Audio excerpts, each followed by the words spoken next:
I've decided to give the luxury car you bought to my parents. What are you saying?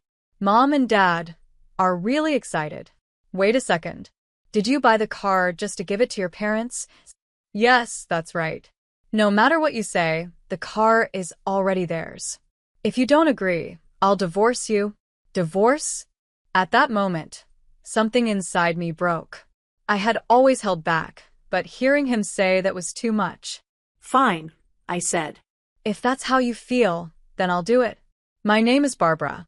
I'm 40 years old and work in an office. I live with my husband, Anthony, and our 9-year-old daughter, Ashley. Anthony and I both have stable jobs, so we live comfortably. Ashley is growing up well, and I try to stay happy in my own way. But not everything is perfect. My biggest complaint is about Anthony and how he treats his parents. Don't get me wrong, I think it's wonderful that he cares for his mom and dad. But sometimes, it feels like he cares about them more than he does about me and Ashley. This has been a problem for years. One of the worst moments was when I went into labor with Ashley. I called Anthony at work and told him I was having contractions. I asked him to come to the hospital because our baby was about to be born. But Anthony said, "Sorry, I can't. My mom burned her finger, and I'm going to their house to help her." I couldn't believe it. How could he think his mom's burn was more important than being there for the birth of his child? It turned out that his mom had touched a hot pen by accident. The burn was small, and all she had to do was cool it under running water. She was fine, but Anthony rushed over like it was a life-or-death emergency. It wasn't just his mother I was upset with, it was Anthony, too. Why couldn't he see how important that moment was? Another time, when Ashley was turning 1, we planned a special celebration for her birthday. But my in-laws had scheduled a trip and asked Anthony to drive them to their destination. Anthony didn't just take them there. He stayed overnight at the hotel with them because they could book an extra room. Meanwhile, I was at home with Ashley, celebrating her first birthday alone. I couldn't believe he chose a trip with his parents over our daughter's milestone. Anthony is a hardworking man, and he's usually kind to me. But when it comes to his parents, he always puts them first. I've tried to understand, but it hurts when Ashley and I feel like we're not his priority. And now, with the car situation, I'm wondering how much longer I can live like this. I started feeling distrustful towards Anthony after everything that happened. This wasn't just a one-time issue. It kept happening again and again. But even though I was hurt, I couldn't bring myself to divorce him. I still loved Anthony, and I didn't want to take away my daughter's father just like that. Anthony wasn't completely uncaring about our daughter, Ashley. He showed that he loved her in his own way, so I held on to the hope that one day he would put her first. But since Ashley was born, Anthony has never celebrated her birthday with us. She's now 9 years old, and it's always the same. He seems to think that celebrating her birthday is something I should do by myself. I've tried my best to make sure Ashley doesn't feel lonely on her special day. One year, I even thought about inviting Anthony's parents to celebrate with us. When I asked them, they said, "It's too much trouble to come over." I was shocked. Sure, their house is about 3 hours away by car, but Anthony never thinks twice about driving that distance to visit them. Yet for them, it was suddenly a hassle to visit us for their own granddaughter's birthday. It felt selfish to me, but that wasn't even the worst of it. My mother-in-law is difficult in many ways. From the moment Ashley was born, she made it clear she wanted us to have a boy. She even said, "I told you I wanted a boy. Why didn't you listen to me?" I couldn't believe what I was hearing. Who says things like that? It's not like you can choose the gender of your baby. And honestly, why does it even matter? Anthony's family isn't some noble, traditional family where a son is necessary to carry on the name. My mother-in-law is just old-fashioned and stuck in her ways. She even shows less love toward Ashley because she's a girl. It breaks my heart to see her treat our daughter this way. Anthony, on the other hand, always tries to please his mother. I think that's one of the reasons he doesn't celebrate Ashley's birthday with us. He doesn't want to upset his mom by making her feel like we're prioritizing our family over hers. There have been other hurtful moments, too. One year, Anthony took me to his parents' house for their New Year's family gathering. My mother-in-law used that time to pick on me constantly. She'd say things like, "Barbara, why can't you move faster? Look, that person has an empty glass. Why don't you pour them a drink?" She treated me more like a servant than a daughter-in-law. It felt like she enjoyed bullying me. These moments piled up over the years, and it became harder and harder to ignore how much Anthony's loyalty to his mother was hurting our family. I was working in a brothel. She made fun of me in front of everyone, especially the relatives. She'd say things like, "My son is amazing, but his wife is a disaster. All she does is sit in an office and enter data. How does she not get bored doing such a meaningless job?" I couldn't believe her words. I've explained to her so many times that my job is not data entry. I'm an engineer. But she either doesn't understand or just refuses to listen. And even if I was doing data entry, why does she have to look down on it? That's a perfectly respectable job, too. It's not just me she ignores. She does the same to our daughter. For example, every New Year, she gives gifts to other relatives' children but skips our daughter entirely. It hurts me to see her treated like she doesn't matter. And what's worse is that Anthony never stands up for us. Whenever his mother insults me or our daughter, Anthony just sits there laughing along, pretending it's no big deal. Sometimes he even adds to the criticism, jokingly saying, "Yeah, my wife isn't great without me." It feels like he's trying to impress his family by putting me down.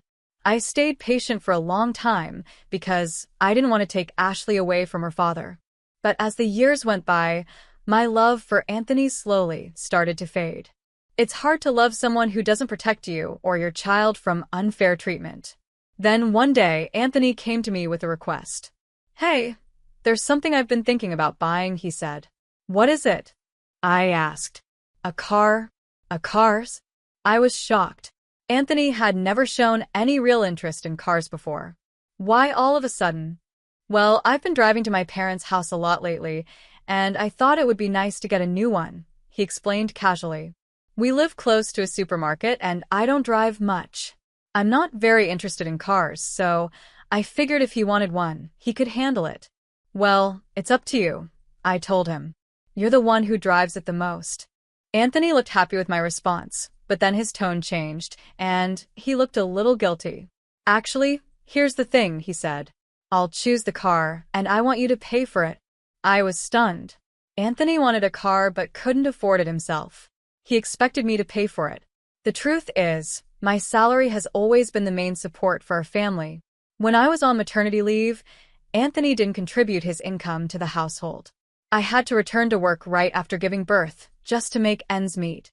I'm an engineer, and I've worked hard for my career, yet Anthony keeps taking my efforts for granted. This car request felt like the final straw.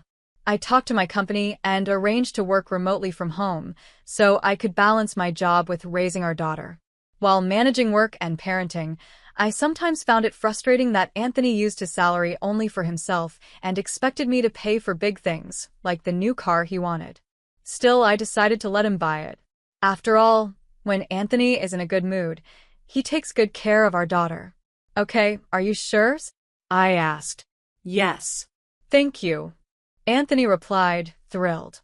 He immediately started looking through car catalogs and doing research online. Since I was the one paying, I tried to warm up to the idea. "Since it'll just be the three of us, we don't need a big car," I told him. Yeah, I know," he mumbled distractedly, not really paying attention. Anthony was more focused on visiting car dealerships and talking to dealers. After about 3 weeks, he told me he had found the perfect car and wanted to take me to the dealership. Anthony was so excited when we arrived at the store. I sat down, waiting for him to tell me what to do next. Soon, the dealer brought out the car. I couldn't believe my eyes. It was a large, luxury minivan. "Oh my gosh, are we really buying this?" I asked, shocked. "Yeah." "Isn't it great?" "I'm so excited," Anthony said with a big smile. "Wait a minute," I said, trying to stay calm. "We don't need something this big. It's way too much for just the three of us." Anthony brushed off my concern. "Think about the future. It's better to have something sleek and roomy, just in case we have another baby," he insisted. I was stunned. Even if we did have another child, this car was far too big for a family of 4. "Are we seriously buying this car?" I asked again, hoping he'd reconsider. Anthony frowned, clearly frustrated. Why do you keep saying the same thing over and over? You're making the dealer uncomfortable. You're the one who said to leave it to me. I did, I admitted, but this is not what I had in mind. Anthony ignored me, signed the contract, and finalized the purchase.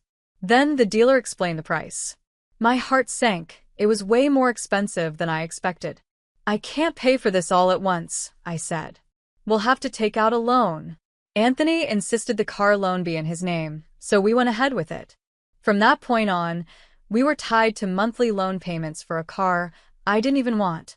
I couldn't shake the feeling that Anthony cared more about impressing himself than making practical choices for our family. I would deposit the money into Anthony's account every month to cover the car loan payments. That's how we managed to buy the car. Eventually, the car arrived at our house. Wow. It's so cool, Anthony said, grinning ear to ear as he admired it. I thought to myself, well, if he's this happy, maybe it's worth it. But I had no idea what was coming next. One weekend, Anthony grabbed the car keys, so I asked, "Are you going somewhere?" "Oh yeah. I'm heading to my mom and dad's," he said casually. "Wait, what? You're leaving Ashley behind to visit your parents again? And you're taking the new car?" I asked, already frustrated.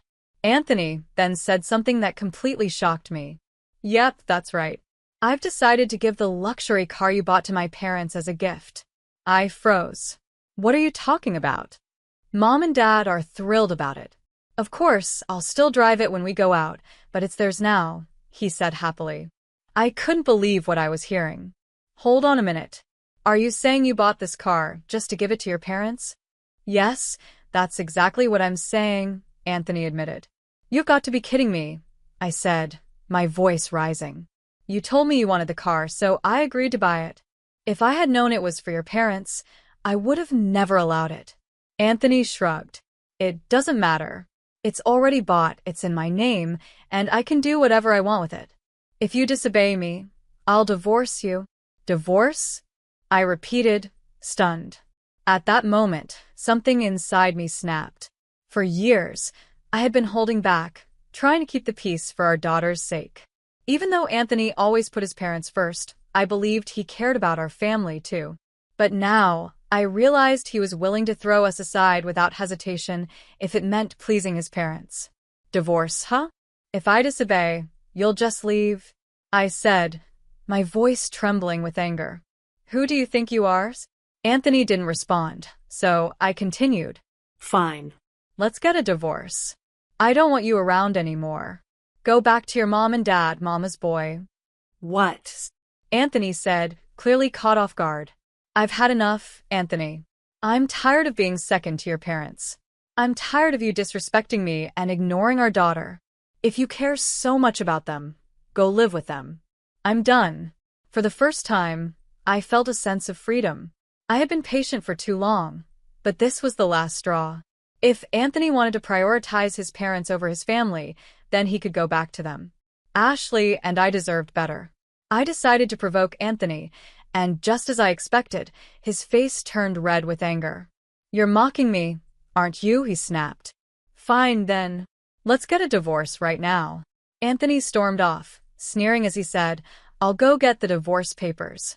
He left for the city office, slamming the door behind him. While he was gone, I began packing my things. I called my parents, explained the situation, and asked them to come pick me and my daughter up. I told Ashley to pack her belongings as well. Soon after, Anthony returned, holding the divorce papers in his hand. "Here they are. Sign them," he demanded. His handwriting on the forms was bold and messy, showing how angry he was when he filled them out. Without hesitation, I signed my part. "Well, here you go. I'll file it. Why don't you just leave now?" Anthony said coldly. "I'm going, don't worry." "I don't need you to tell me," I replied. "You're such a terrible wife, you know that?" Anthony muttered, stomping around the house loudly. As I watched him, I wondered, why did I stay married to someone like this for so long? I regretted not leaving him earlier. But there was no point dwelling on the past. What mattered was that I was finally leaving. For the first time in years, I felt grateful to be taking this step. From now on, I'd focus on being the best mother I could be for Ashley. 10 minutes later, my parents arrived. Together, we packed up the last of my things and loaded them into their car. With everything ready, we left. After reaching my parents' house, I went to the city office to file the divorce papers. Once it was finalized, I felt an unexpected sense of relief. It was just a piece of paper, but knowing that Anthony and I were no longer married made me feel free and lighter. I decided to start looking for a new place where Ashley and I could live together. I was determined to create a better future for us. About a week later, while I was staying at my parents' house, something unexpected happened. I saw the luxury car Anthony had purchased parked outside. Curious and slightly irritated, I walked inside with Ashley. There, in the living room, were my ex-husband Anthony and my ex-in-laws, sitting together. My mother noticed me right away and quickly took Ashley to another room, giving me some space to deal with whatever was about to unfold. I stood there silently, watching them.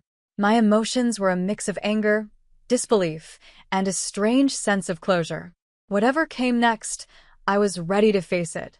My focus was now on building a better life for me and my daughter, away from the chaos of the past. I walked into the living room, and Anthony immediately started talking to me in a panic. "Barbara, what's going on with the insurance for the car?" he asked, sounding agitated. I looked at him coldly. "What's the matter with you? Why are you barging into my parents' house like this?" I replied firmly. At that moment, my ex-in-laws raised their voices angrily. "We didn't want to come here either. We came because we had no other choice." "Why are we being yelled at?" they shouted defensively. My father, who had been quiet until then, spoke calmly but sternly. "If that's the case, then leave. You're strangers to us now. If you don't go, we'll call the police to have you removed." Hearing this, my ex-in-laws became silent, clearly frightened by the suggestion. Meanwhile, Anthony, still looking panicked, turned to me again. "Barbara, seriously, what's happening with the insurance payments for the car?" he asked again, almost pleading. I let out a deep sigh. "Did you forget what you said when you signed the contract?" asked, looking straight at him. "You insisted that everything be in your name, the car, the loan, and all the paperwork. You said it was your car. So, you're the one responsible for paying the insurance." My words seemed to hit Anthony and his parents hard. Their faces turned pale as they realized the situation. Anthony had insisted on taking out the loan in his name, all because of his pride. He had wanted to show off by being the one to own the luxury car. "Well," I continued, "I didn't want that car in the first place. So, it's only fair that you're the one who has to deal with the payments." Anthony and his parents looked defeated, but then Anthony muttered something that made the situation even clearer. "Oh no," he said quietly. I raised an eyebrow, waiting for him to explain. We had a little accident with the car." "An accident?" asked, crossing my arms. Anthony hesitated but finally admitted, "We were so excited about the new car that we drove it too fast. We ended up hitting another car on the road.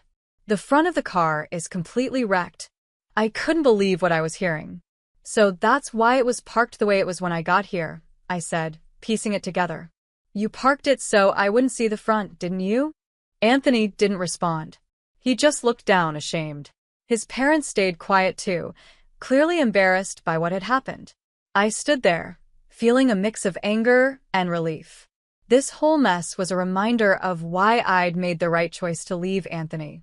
Whatever happened with that car and its payments was no longer my problem. It was Anthony's mess to clean up now, not mine. I didn't look at the car closely at first, but Anthony and his parents came to me about the insurance because they knew I had been in charge of payments. However, since the car was technically owned by the loan company, they were responsible for getting it repaired. And because they didn't have insurance, they now had to pay for all the repair costs themselves, plus the cost of fixing the guardrail they damaged. I couldn't help but wonder how expensive it would be to repair a luxury car. I was sure the bill would be huge. In the end, Anthony and his parents had no choice but to return the car. They were charged a massive amount of money for the repairs, leaving them in serious financial trouble. Not long after, I started receiving emails from Anthony. He kept begging me to get back together with him. In one message, he said they couldn't afford to pay their rent or utility bills anymore. Anthony had to move back in with his parents because of their money problems. However, things didn't go well for him there either. His parents, angry about the car and the financial mess, were very hard on him. Anthony couldn't handle their attitude and didn't want to stay at home, but he couldn't live on his own either because he had so much debt. Despite all this, Anthony kept insisting that he wanted to see our daughter, Ashley. I thought it was incredibly selfish of him to demand that now, after everything he had done. I decided I wouldn't allow it. I ignored all his emails and didn't tell him anything about the new house where Ashley and I had moved. At first, I was worried about how Ashley would feel. I wondered if she would miss her father, but to my surprise, she didn't seem to mind at all. Instead, she seemed happy and was enjoying her new life. Seeing her smile gave me strength. I made a promise to myself. I would keep working hard to give my daughter a good and stable life. I couldn't understand how Anthony could prioritize his parents over his own child. And asking me to pay for a car only to give it as a gift to his parents? That was something I could never forgive. In the end, Anthony ruined his own life. He made selfish choices, and now he's paying the price. I don't feel sorry for him. He brought it all on himself. As for me and Ashley, we're moving forward. I hope that from now on, we can live a happy life together. Ashley deserves a bright future, and I'm going to do everything I can to make sure she gets it.